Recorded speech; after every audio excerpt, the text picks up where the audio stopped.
Saan? Yun nga yung hinahanap yun. natin, yung mga proponents. Ito, sinabi na ni Bryce, si Saldico, isa sa promoter. Sinabi rin ng Diskaya, lumabas din ng mga pangalan, 17 congressmen. Nabanggit din si Saldico doon at si Speaker Martin Romualdez. Di umano, sinabit nung dalawa sa kanilang sinabi. Tama?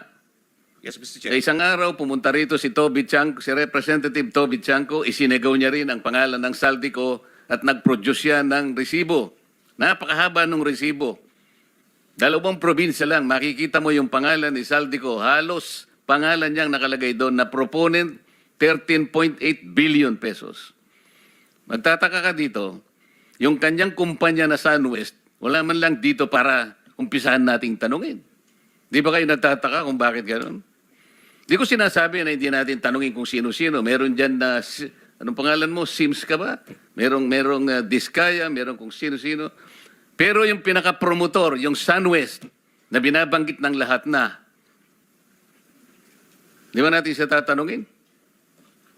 Yan ang gusto kong bigyan ng diin dito.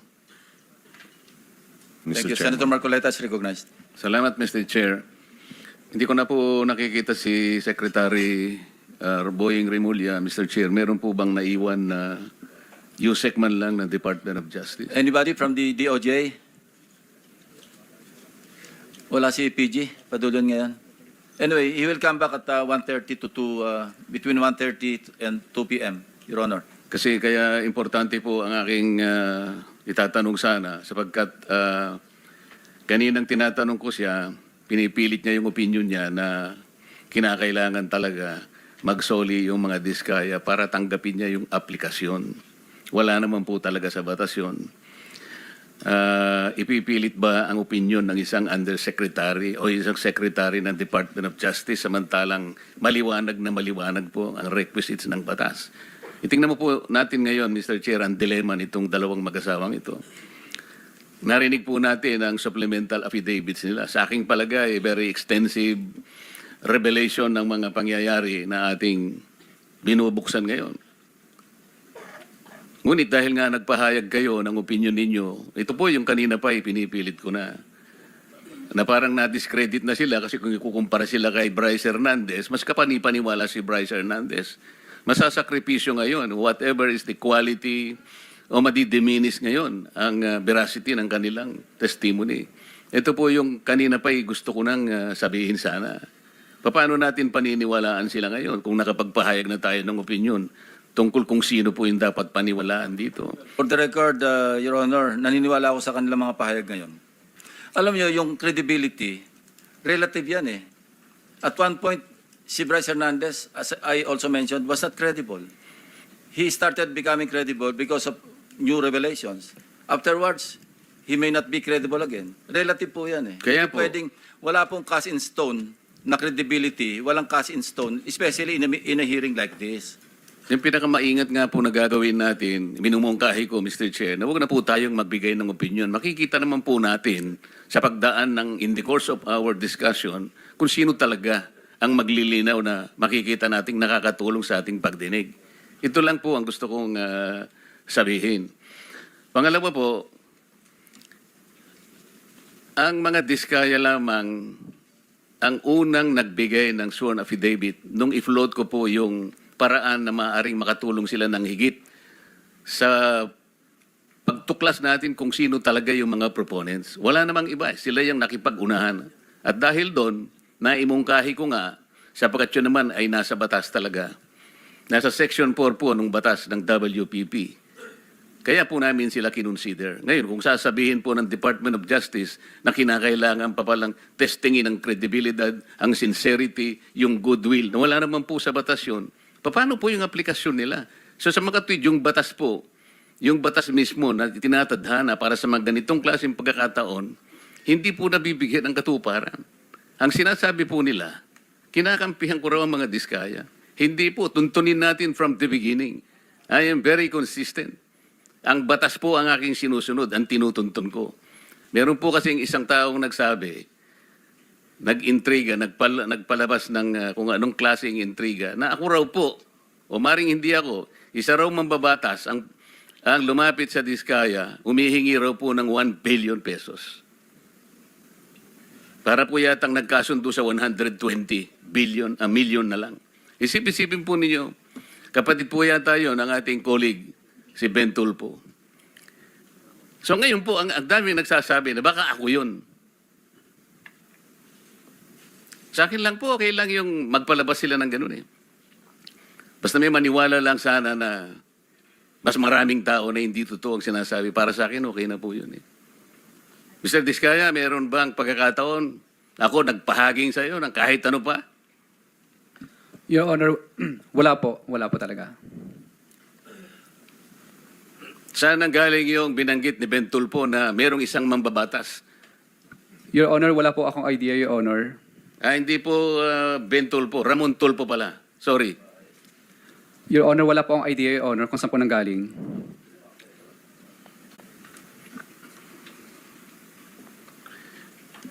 Balik po tayo dun sa sistema na gusto kong maging daan para maayos natin sa pamagitan po ng pagdinig na ito. Secretary Bonoan, o kaya si Yusek Kati, kung sino man po ang pwedeng sumagot sa inyo. Natukoy na po natin kanina yung taba ng budget na halos 1 trillion pesos ay talagang naidagdag sa budget na hindi naman kailangan. At ngayon po, ito yung ating pinagtatalunan. Sino po bang may kagagawan kung bakit lumubo ng ganito ng budget na hindi naman natin kailangan? Halimbawa po, yung mga party list, yung Sec Kati or Sec Bonoan, meron kayong Code 160. Magkano po ba yung binibigay nyo sa mga congressmen na party list? Magkano po ba yung nakatoka para sa kanila? Your Honor, I think we are allocating 160 million per party list. 160 million, Your Honor. Sa party list po yun? Sa party list, Your Yung Honor. regular po na congressman? The regular congressman, the allocation is based on a formula that we have already agreed. Average po. Well, Kasi 300-something congressmen. Tama bang i-assume na mag-a-average sila ng 1 billion bawat isa? 1 billion, Your Honor. Sorry. Opo. On the average, Your Honor, maybe. Kaya nga po. So, tingnan po nyo yung lopsided. Tingnan po nyo yung pagkakaya. Pag party list ka, masaya ka na po sa 150. Nagsimula pa po yun, 130. Totoo po yan. Kasi po matagal akong nag-party list eh. Kaya po pag sinabi ng speaker sa amin, ang para sa inyo, ganito, magsimula na kayong maglista. Nationwide po ang constituency ng party list. Kaya po, magsimula.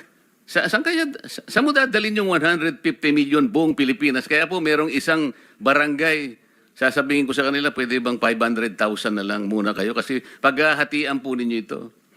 Sasabihin sa amin ng ibang mga barangay kapitan, sa Cubeta lang po, hindi na po kakasa ito. Kawawang-kawawa po ang party list. Regular, 1 billion. Samantalang ang distrito po niya, lalong-lalo na po kung Batanes. Ilang tao lang ba ang Batanes? Yung butante yata ron, 9,000 lang ang butante. Pero meron siyang 1 billion. Ang party list, nationwide ang constituency, masaya ka na sa 150. Ito yung sistema pong mali. Hindi ko malaman paano po rin yung ina-allocate. Yung allocation po ang problema rito. Yung pong code na 143, USEC, para saan po yun? Magkano po ang nakatoka ron? Pwede pong i-clarify, ano po yung 143? Yung pong mga insertions, magkano po yun? Kanina po pinag-usapan natin. Sa Congress, magkano po yun? Sa House of Representatives. Yung House of Representatives, Your Honor, meron yung leadership fund din. Natapos na po tayo doon. Okay. Sama-sama na po doon. Nasa 450B na po yun. Pati yung allocable. Yes, Your Honor, yeah. Yun po yung...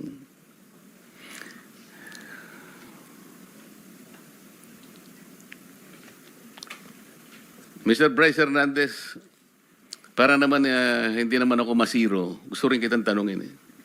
Kahit sinabi ng chairman nung isang nakaraang pagdinig na na-exasperate na sa iyo, sinabi sa iyo, incredible ka talaga. Kasi hirap mo talagang paniwalaan. Pwede mo bang bigyan kami ng estimate Sa flood control projects lang, 2023 to 2025, magkano yung value ng lahat ng flood control projects sa Bulacan? Sa distrito mo lang, yung first engineering district. Mabilis pong computation siguro.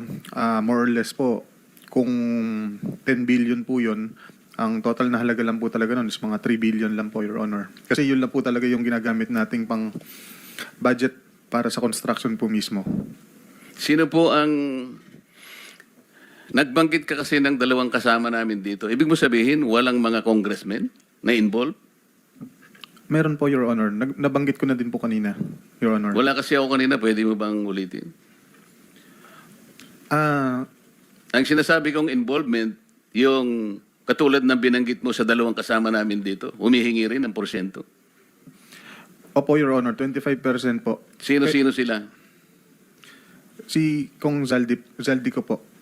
Hindi, sa Bulacan ang sinasabi ko eh. Nabanggit mo na si Saldi kanina. Isa mismong first engineering district ng Bulacan. Your Honor, ang kausap po, ang Congress po namin doon nung 2020 to 2025, si ano po, Kong Boy Cruz. Kaya nga, sila rin ba ay ganun din ang patakaran, kumukuha rin, kagaya na sinasabi mo sa dalawang kasama namin dito? May pag-uusap po sila ni Boss Henry. Alam mo rin yung pag-uusap eh, kasangkot ka rin eh. Magkano nga? 30? Hindi po, Your Honor. Ang alam Magkano? ko po, 15 to 20% lang po. Sino-sino sila? Yung congressman po na, nung panahon pa yun, no 2022, si Kong Diche Pancho po, tsaka si Kong Boy Cruz po. 23, 24, 25. Sino-sino sila? Yun po sila po, Your Honor. Sila po ang congressman dun sa panahon na yun, Your Honor. Sino ba yung congressman ng First Engineering District? Hindi mo kilala? Yun nga po, binanggit ko po, si Kong Tina Pancho po, si Kong Boy Cruz po, saka si Kong Danny Domingo po. Sila po. Silang tatlo lang Sila lang po ang congressman po namin. ng First Engineering District. Yes po, Your Honor. So sila, 15 to 20, paano yun? Opo, parang gano'n po, nasa 15% po to 20%. Pero doon po pumapasok din yung nabanggit po ni Congressman Toby Chanco na meron pong yung mga bumababa po sa lugar nila na wala silang idea, basta bumababa na lang po, doon po yung meron pong parking. So si Congressman Saldico, ilan naman ang sa kanya? Nasa 25% po, Your Honor. 25% ng how much?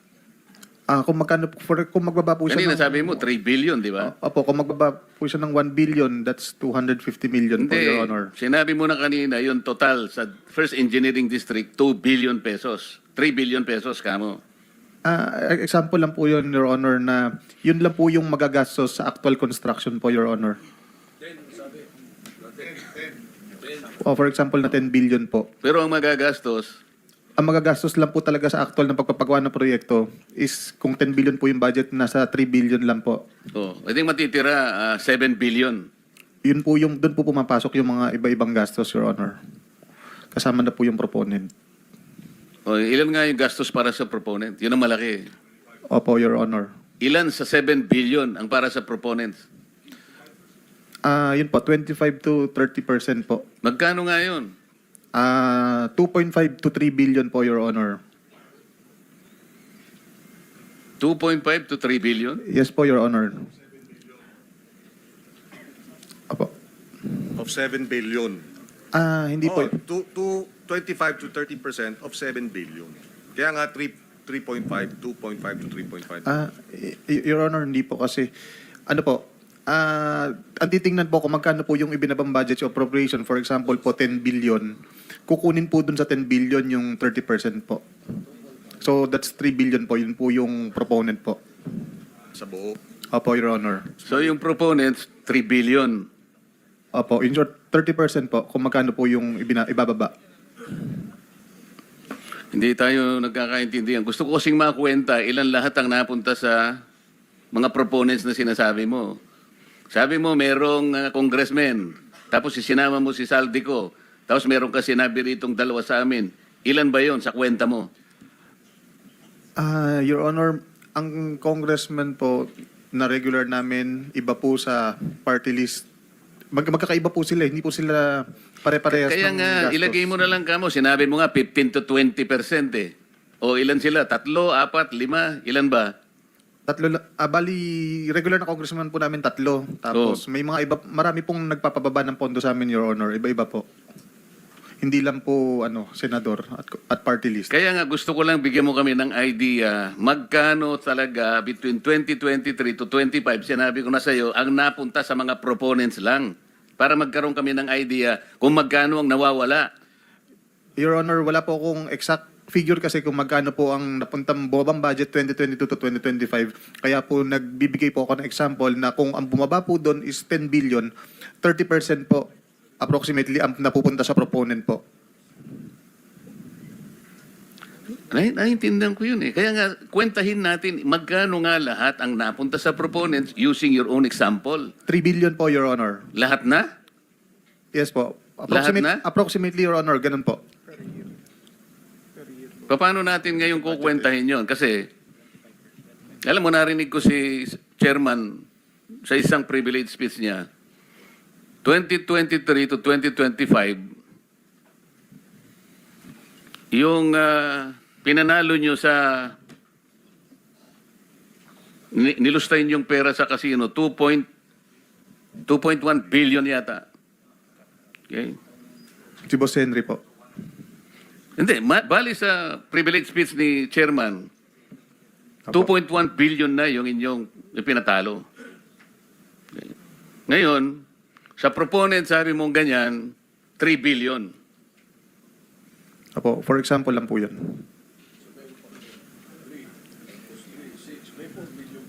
Saan yung 4 billion?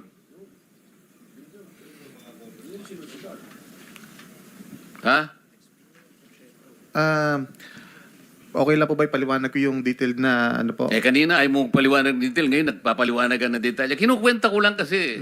Apo. Kahit pa paano natin kwentahin, imposible. Pagkatapos sasabihin, ikaw ang most credible.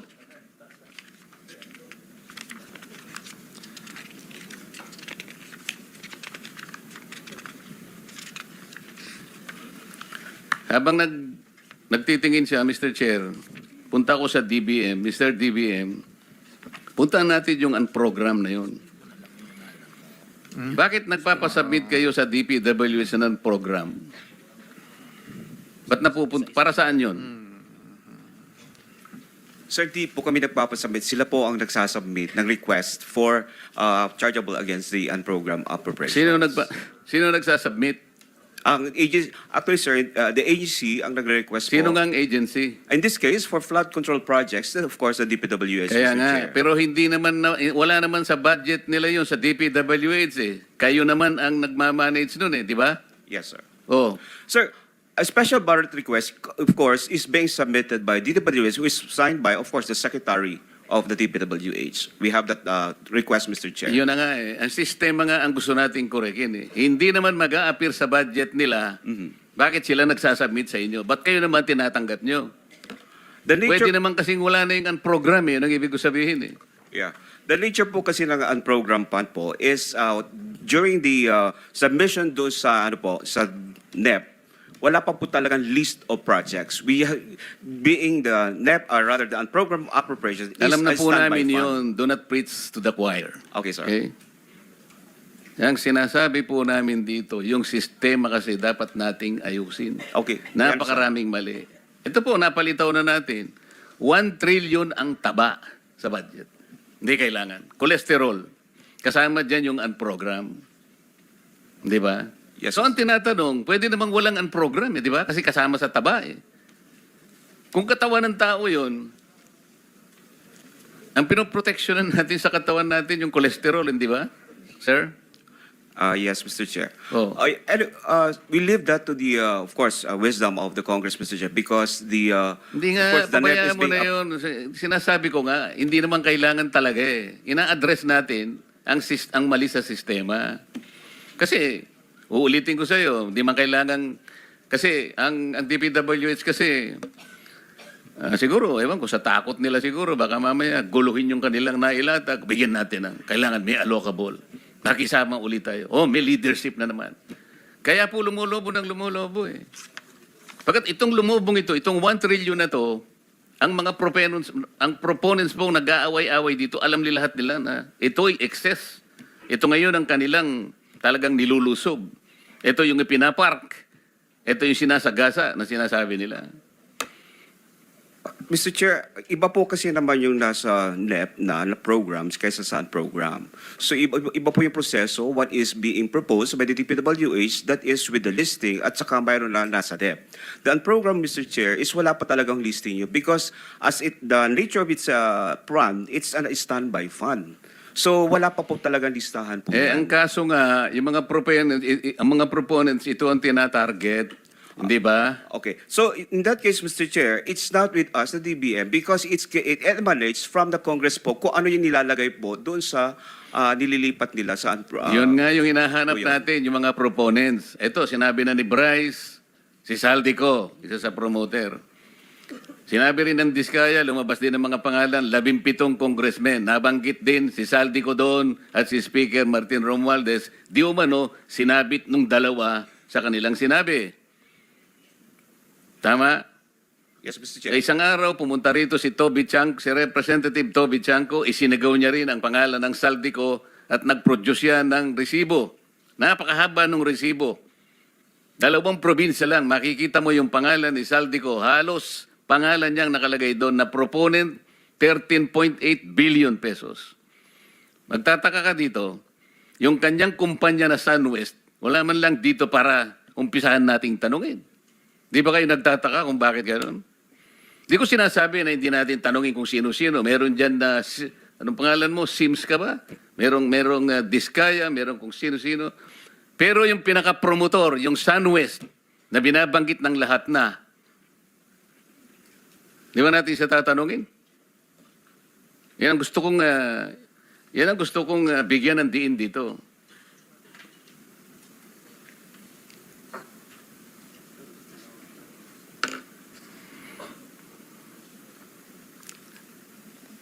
Wala na yata si Mr. Chair. Sino po ba? Ikaw bang... Ano ba? Yes, yes. Mr. Chair, tatawagin ba natin si Mr. Chavit Singson sa susunod nating... We will advise that to the chairman. Mr. Chair, kailangan siguro sapagkat siya din ay nagsiwalat. Hindi natin alam kung ano yung nasa likod ng kanyang pagsisiwalat na yun. Pero kailangan natin siguro na pakinggan din yun. Sa makatwid ay inaasahan po natin na sa susunod na pagdinig ay makakasama natin, maimbita natin si Mr. Singson, Mr. Chair. We will advise Senator Marcoleta, the chairman. Yes, Mr. Chair. Ang isa pang, kanina po, ako'y nakikiusap sana, nabigyan ako ng pagkakataon na makapagsiwalat ng saloobin sapagkat nakita ko yung mga iba doon ay prejudicial questions. Kaya nalulungkot ako, biglang nawala yung Justice Secretary, wala man lang naiwan kahit sino sa kanila. Babalik naman yun, 2:00 ngayong hapon, si Justice Secretary, kinuha lang yung sinumpaang salaysay ni Mr. Alcantara. And they will definitely be back here by 2:00. Sana makabalik naman siya. Kasi ang isang isusunod ko sana na isang prejudicial issue bago sana tayo magsimula kanina pa. Nauna po kasi ay biglang nabanggit po yung tinatawag na legislative immunity. Na si Bryce Hernandez nga ay, di ba Bryce, nag-request ka pa nga ng legislative immunity? Opo, Your Honor. At ginrant pa nga eh. Ayoko po sanang banggitin o sansalain ang ating Senate President nung nakaraang pagdinig at ating chairman tungkol sa bagay nito. Sapagkat nung araw na yon, ang pinag-uusapan natin ay yung tungkol sa aplikasyon ng mga diskaya. Ayoko pong mabanggit na naman na parang sila na lang ang dinidepensa ko. Magmula po kanina, consistent thing sinasabi ko, yun lang ang tanging paraan na alam ko sapagkat yun lang ang paraan na nasa batas. At Ako pa yung napagkamalan na parang napaghalo ko nga po daw yung legislative immunity at saka yung witness protection program. Sinabi ko po categorically, I know the distinction between these two concepts. Kasi po ang legislative immunity po ay tinatawag ding parliamentary immunity. Sa akin pong maliit na kaalaman bilang isang abogado, ang parliamentary or legislative immunity applicable lamang po sa mga mambabatas. Kami po, mga senador, mga congressmen. Hindi po applicable sa inyo na mga witnesses. Baka naipagkamali po kasi yung konsepto ng testimonial immunity. Na sa ibang bansa po ginagawa, yung iba. Pero sa ating jurisdiction, maski sa atin pong mga rules, Mr. Chair, wala pong legislative immunity. Yun nga po yung gusto kong ipaalala para hindi po tayo nami-mislead. Kasi, kamukha na, si Bryce. Naniwala si Bryce eh. Nag-apply. Mr. Chair, you cannot grant something that was not been validly granted. Senator Marcoleta, I think you can raise that opinion or idea later when Senator Soto will be here and the chairman, Senator Lacson. I believe they can properly answer Yes. your queries. Thank you. I will do that. And the other issue, I think I will have to bring this in the Senate floor this afternoon, Mr. Chair. I'm a little bit worried about the collaboration that the Blue Ribbon Committee and the ICI is now having without defining the limits, the nature and the extent of the collaboration between the ICI. The ICI is Independent Commission on Infrastructure. I do not know how independent they can be if they are dependent on records, on information, or people that we can produce for them. Ayoko pong mangyari, Mr. Chair, na parang ang Blue Ribbon Committee is the investigative arm of the ICI. Parang hindi po tama eh. We're supposed to be on the lookout. Meron po tayong doctrina on separation of powers. Meron po tayong institutional boundaries. Meron po tayong system of checks and balances. Baka po ma-compromise ito eh. Kaya po gusto kong i-discuss natin in the Senate Hall, not in this committee, kung paano po ang relasyon. Sapagkat yung pong ICI, binasa ko po yung kanilang powers, parang kailangan gusto nilang makipag-coordinate sa lahat ng, pwede silang kumuha ng impormasyon sa Korte, sa Senado, sa House of Representatives, sa Sandigan Bayan. Paano silang magiging independent kung lahat na lang ng ay pinupuntahan nila? I want them to be independent as they are. Sana ipatawag din natin sila, Mr. Chair, para magpaliwanag sila. How can you be independent if you are too dependent on